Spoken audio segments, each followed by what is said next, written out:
Posho, dengiz qo'shinlarini kuchaytiramiz. Hukmdorim, izn bersangiz bir gap aytsam. Rodos yurishiga hozirlik ko'rish bilan birga Mojariston yurishini ham rejalashtirib qo'yish kerak. Bu Layosh nimalar qilishi mumkinligini bilib bo'lmaydi. Qo'shinga yordam bo'lishi uchun Dunay daryosi bo'ylab. Sen o'zi Dunay daryosini ko'rganmisan? Kemalarimiz bu yoqqa qanday kirishini hisoblab ko'rdingmi? Xom xayol bu. Daryodan suzib o'ta oladigan ingichka kemalar yasaymiz. Bir paytlar Mehmet Fotih Sulton qanday o'tgan bo'lsalar, biz ham o'shanday o'tamiz. Ingichka kemadami? Ko'ngli nozik Ibrohimdan ingichka kemalar.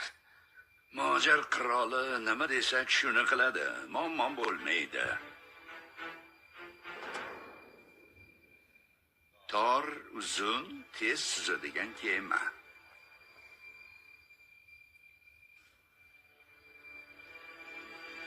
Yeri Posho, xuddi shunaqa kema qurilsin. Sinab ko'ramiz.